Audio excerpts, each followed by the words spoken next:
Christy and Alex had been married for 10 years and had no children together. Instead, they were focused on each other's careers, and it ended up taking a toll on their relationship.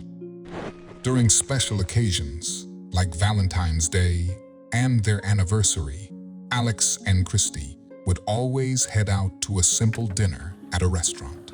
Instead of thinking that these dinners were romantic, Christy would often find it more of a routine, as it'd be the same thing happening year after year. Christy always dreamed of traveling the world and experiencing new cultures. As they didn't have children, she thought this would be possible, and they could strengthen their relationship through these travels. However, Alex would always turn down her trip proposals, saying they were expensive and unnecessary. He insisted on saving up for the future so they could go on these trips once they've retired. Eventually, Christy fell out of love. She felt her life was a routine and that she would simply go home to sleep and eat. To make matters worse, Alex was diagnosed with a rare form of cancer that numbered his days, making it difficult for Christy to leave him. Before we continue, make sure to subscribe, hit the like button, and click the notification bell for more amazing stories. One day, while she was headed home from work, Christy received a call from the hospital. Mrs. Carson, your husband is not in good condition. It's best you head over here immediately, The nurse said. Admittedly, the thought of Alex dying so young still broke Christy's heart and made her stomach twist. While she felt their love was stagnant and had no spark, he was still her husband who she spent most of her adolescent years with. She drove to the hospital, trying to hold back her tears. She started to think about where it all went wrong and how things could have changed if they both just tried harder as a couple. When Christy got to the hospital, Alex was connected to several machines and could hardly speak. However, he still tried his best to speak to Christy, to let her know how he truly felt. Christy, he started to say, I know I didn't get to prove this to you, but I want you to know that I love you more than anything in the world. I realized at one point that this love might not be mutual between us, he shared slowly as he had a hard time breathing. I do love you, Christy, and I didn't expect to leave this world so early. I had so many things planned for us, he said, searching for Christy's hand. She reached out and held on to him as he continued to speak. These are my last hours, and there's nothing more I'd like than to spend them with you.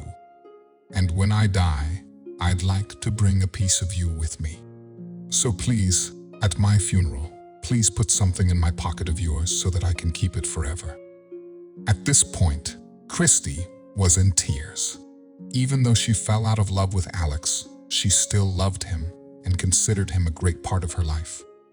I promise to do that, Alex. Don't you worry about me, too. I'll take care of myself.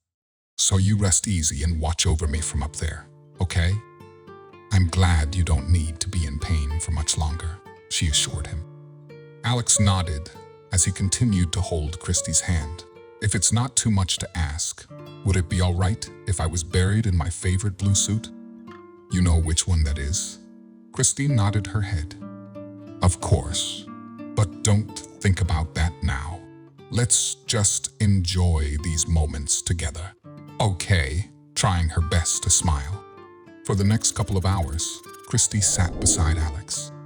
They listened to music, reminisced about their younger days, and sometimes sat in silence, simply enjoying each other's company. That night, Alex slowly drifted to sleep and never woke up. Goodbye, Alex. Thank you, Christy whispered as he flatlined. Tears fell from her eyes, and she wept quietly as the doctors and nurses started taking out the wires connected to his body. At his funeral, she approached him one last time and carefully put her locket in his coat pocket. The locket was significant because it was the first ever gift Alex gave her when they were still in college and had one of their first photos together in it. I wish to remember you for our good times and not what happened late in our marriage. Thank you for the wonderful years, Alex. she said to him quietly. As she placed the locket inside the pocket, she noticed a piece of paper inside and carefully pulled it out. For Christy, it read in Alex's handwriting. She had never seen it before, but realized Alex must have anticipated his death before placing it there. She decided to read it later and put it inside her pocket. That night, when she got home, she prepared herself to read the note. There, Alex wrote, "Dear Christy, I've loved you all my life, and I'm glad that it's you I chose to spend the rest of my life with. I am sorry that in the process of wanting to prove my love to you, I forgot to live in the present, and because of that, somewhere along the way, we became distant. I remember when we were younger, you'd talk about your lifelong dream of putting up a cafe by the ocean, where you could bake your delicious cake recipes and serve hearty meals to customers. I never forgot about this, so every day, that was my motivation to work so hard. I'm sorry that it took up all of my time, that I neglected you in the process. I was so close to watching you fulfill this dream, Christy. In my safe, there is a bank passbook under your name. There, I've saved up enough money for you to open your business. There is also an envelope in there with documents for the purchase of a plot of land with a small cottage overlooking the sea. This is where you can put up your cafe. I didn't plan to leave the earth so early. I wanted to open this cafe with you. I am sorry, but know I am always with you in mind and spirit. I love you with all my heart, eternally, Alex." Christy's tears blurred the words on the note, revealing Alex's hidden emotions. Regret flooded her heart for not addressing their issues sooner.